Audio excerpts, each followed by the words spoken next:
The wind carried a dry heat that summer afternoon when she first came to the Cutter Ranch. Newly a bride, her hands still soft from the sewing work she'd left behind. Ruth was 19 then, hopeful in a quiet way, certain she'd finally found a place to plant her life. She didn't know the soil itself would sour against her. Mercy Cutter sat at the kitchen table when Ruth stepped inside. Black skirts spread like a funeral shroud across the floorboards. She didn't rise to greet her son's bride. Just looked up with eyes the color of old iron and said in a voice as flat as the plains, "You'll work for your keep." Ruth had nodded, swallowing the prickle in her throat. That first winter, she tried everything. Boiled roots in bitter broth, pressed poultices to the aching places in her belly, prayed under her breath while she scrubbed blood from the birthing sheets of other women who passed through the Cutter property. No child came. Years passed, slow and mean. Mercy's mouth turned down at the corners. Her son grew thin and silent, working dawn to dusk to keep the mortgage men from taking the land. Each time the neighbors' wives came to call, Mercy made certain Ruth was close enough to hear when she told them. A woman who can't bear fruit is less than nothing. One night, after her husband rode to town and never came back, Ruth stood at the window and watched the horizon swallow the last sliver of daylight. She pressed her hand to her belly as if she could feel the emptiness there, some proof of her unworthiness. She thought about leaving. But Mercy said if she went, she'd have nothing but the dress on her back. When the drifter came with the Detzes, hat pulled low over his eyes, the ledgers in a pouch by his side, Mercy saw her chance. She brought Ruth to the parlor where the drifter waited, smelling of sweat and road dust, and told her in that same hollow voice, "You cost more than you ever gave. The bill of sale was already signed." Ruth tried to speak, but her tongue felt too big for her mouth. She thought she'd collapse right there on the braided rug, but her legs held. She watched Mercy count the coins into a cloth sack. The drifter never looked at her, only nodded once and tipped his hat before leading her out to the yard. The Cutter Ranch faded behind them, black house standing solitary against the last copper flare of daylight. In the saddle, Ruth clenched her jaw so she wouldn't cry. The drifter didn't speak until they reached the river crossing, where the water glinted like a blade. "Name's Eli Mercer," he said then, voice rough from disuse. "I ain't here to hurt you." She didn't answer. She kept her eyes fixed. On the river, the currents pulling smooth and relentless over the stones. 3 days, they rode in silence, stopping only to water the horses and eat what dried meat Eli carried in his saddlebags. At night, she lay wrapped in a blanket under the open sky and tried to remember the feel of her mother's hands smoothing her hair. But the memory slipped away each time she reached for it. On the 4th morning, they crossed into the valley where Eli's ranch waited. 2 children stood in the yard, a boy and a girl, their hair bright as flax. They watched her without speaking, arms wrapped around each other's shoulders. Eli swung down and helped her dismount. She felt her legs threaten to buckle, but forced herself to stand straight. He led her to the porch and set down his saddlebags. "You've got a choice," he said quietly.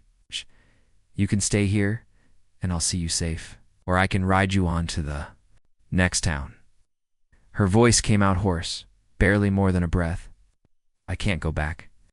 He nodded, once, like he'd expected no other answer. That evening, she helped the children shell beans by lamplight. The boy was feverish, his face pale and damp.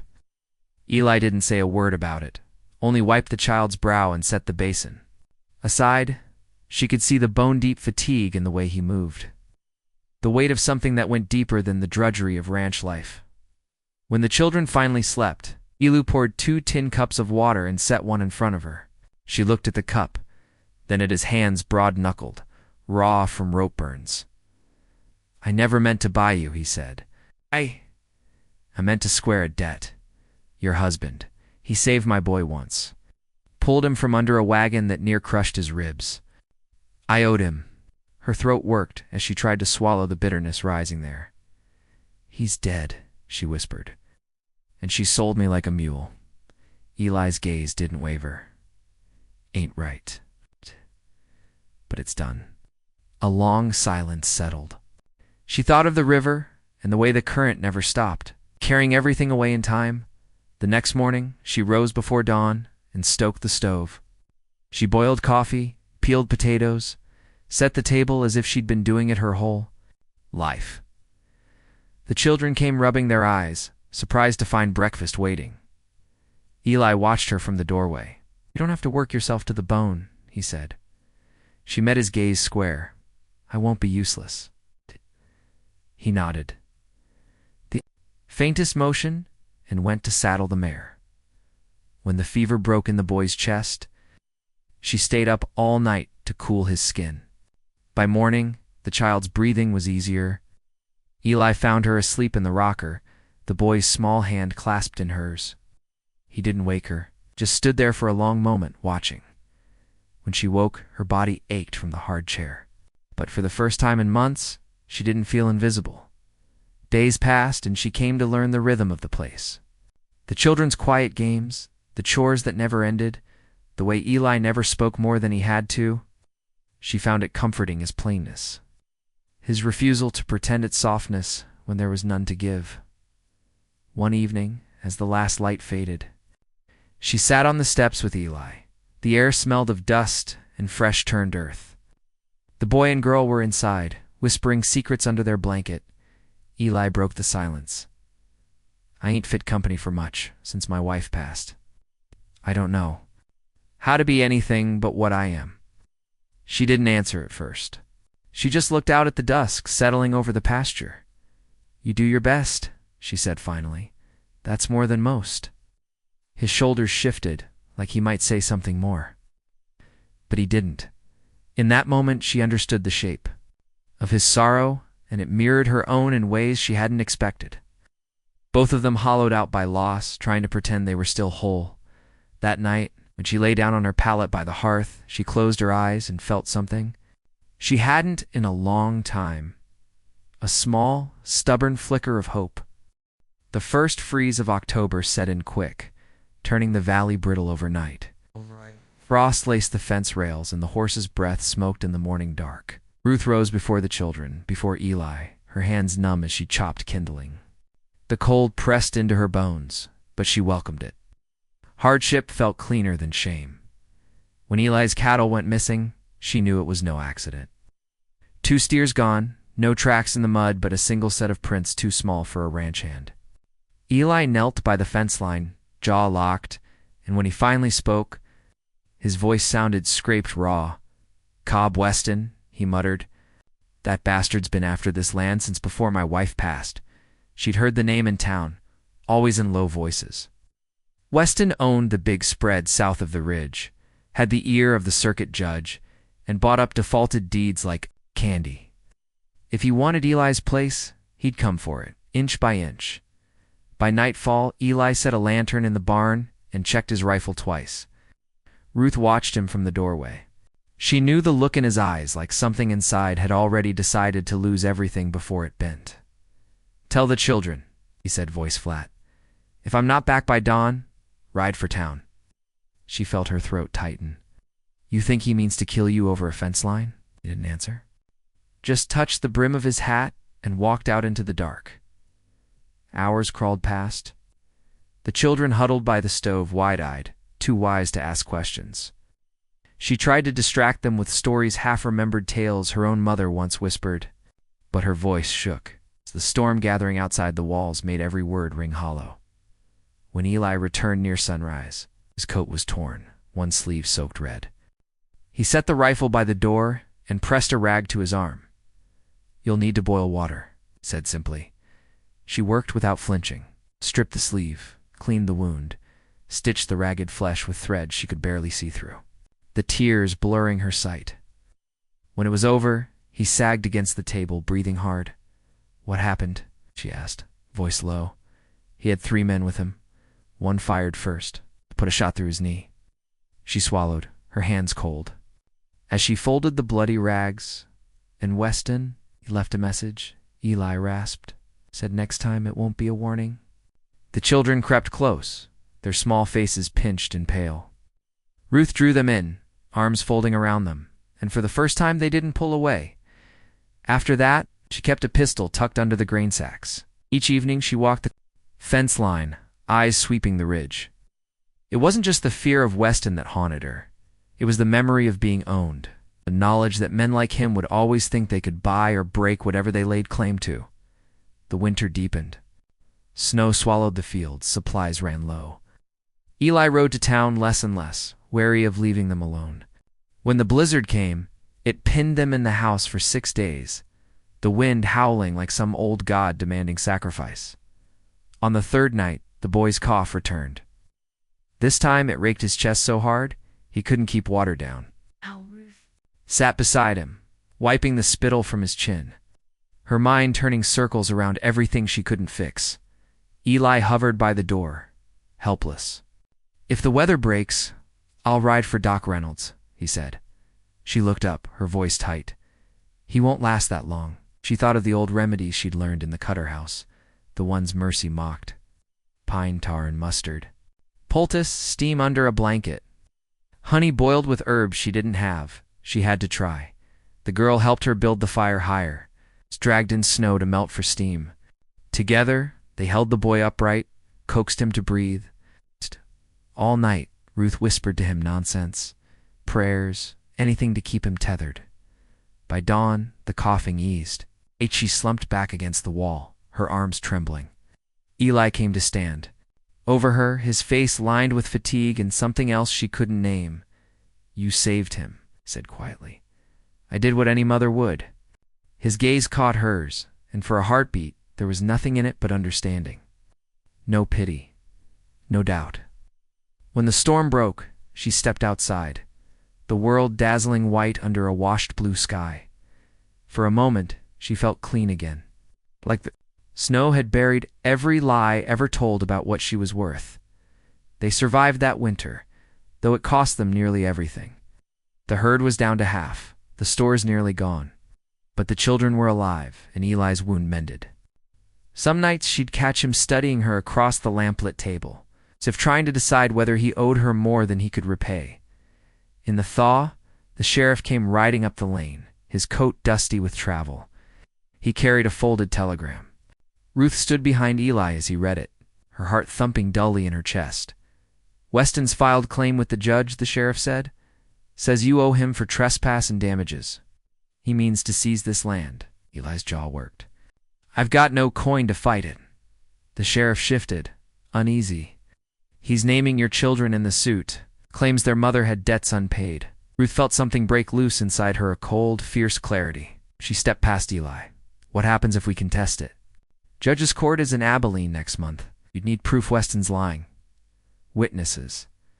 Eli's voice was low, scraped dry. "He'll come before then. Won't wait for law." That night she sat by the hearth, the children asleep against. Her skirt and weighed everything she'd seen. The land had nearly killed them, but it was theirs in a way nothing else had ever been. She'd been traded like livestock, made to feel lesser. But here she could stand. When Eli came to, sit beside her. He didn't speak, didn't have to. The silence between them had grown into something solid, almost sacred. After a while, she looked up. "If he comes," she said, "we stand together." He met her gaze without flinching. "Aye." They made plans in whispers. Who would hide? The children? Where they'd set the rifles? What they'd burn rather than let Weston claim? Days blurred into anxious waiting. Ruth took the locket Mercy had given her on her wedding day, a cold little bauble that had never felt like hers, and buried it beneath the cottonwood by the barn. She pressed the earth flat over it, feeling like she'd put the last of her old life in the ground. When she stood, the wind caught her skirts, tugging her toward the house. She went without looking back. Dawn came soft and colorless the morning Weston rode in. He brought 4 men with rifles slung careless across their saddles, faces hidden behind scarves. They came up the lane slow, like they owned every inch of it already. Ruth felt no fear, only a steady rage as she watched from the window. The children pressed silent against her legs. Eli stood alone in the yard, the Winchester balanced in both hands. The frost still clung to the eaves, glittering in the half-light. Weston didn't bother to dismount. Lifted his chin, his voice calm as a banker counting coins. "You know why I'm here?" he called. "Got no deed worth the paper it's printed on?" Eli didn't answer. Ruth saw his hands tighten on the stock. Weston looked past him, straight to the window where she stood. Even at a distance, she felt the weight of his eyes, like a man appraising a mare for sale. "You in there?" "Girl," he shouted, "you belong to the Cutter claim. Mercy's named you runaway chattel. You got no standing to shelter here?" The children turned to her, eyes huge. She swallowed, her mouth dry. The truth of it struck hard. There was no judge who'd grant her the dignity of a choice. No law. Ready to see her as more than property, Eli's voice broke through the quiet, low and certain. "She's under my protection." Weston laughed. "Then she's your sin to pay for." One of the riders shifted in the saddle, fingers twitching near the trigger. Ruth stepped away from the window. She drew the pistol from behind the flour barrel and checked the chamber by feel. The children watched without a word. Outside, Weston's voice rose. "I'll give you till sun's full up to clear out. Leave the stock, leave the buildings, leave the woman, or we'll burn you out." Eli didn't move. From the threshold, Ruth called out, her voice carrying across the yard. "I was sold once, never again." The men glanced at one another, uneasy. She stepped down to Eli's side. His eyes flicked to her, no protest. No, pleand, then forward again. The sky brightened slow. Each minute drew the line tighter. Ruth felt time press in, a final narrowing of choices. She thought of the nights she'd scrubbed Mercy's floors. Bloody. The mornings she'd prayed for a child that never came. She thought of the boy she'd kept breathing in the blizzard, the girl who held her hand in the dark. She thought of Eli, standing ready to lose everything rather than let her be taken. When the first shot cracked, it didn't feel real, just a bright shatter of sound. Eli fired back, the recoil snapping his shoulder. The riders scattered. Smoke curled from the barrels. Ruth stepped forward, aimed at the man on the bay gelding, and fired once. He jerked sideways, fell hard. The others wheeled their horses, shouts tangled in the morning wind. Weston raised his rifle, but Eli's shot hit. The stock splintered it clean through. For a moment, it was silent again. Then Weston roared, rage swallowing caution. He kicked his horse forward, closing the distance fast. Eli turned, but his rifle was empty. Ruth raised her pistol, hand steady. "Stop," she said. Weston reined up hard, nostrils flaring. His eyes locked on hers, hateful and greedy. "You're nothing," he spat. "It's just a barren piece of property." She lifted her chin. "Not anymore." He moved to swing his rifle like a club. Ruth didn't hesitate. The pistol bucked in her grip. Weston fell sideways into the frost, eyes still open, mouth still forming a curse that never came out. The other riders froze. Eli's voice cracked.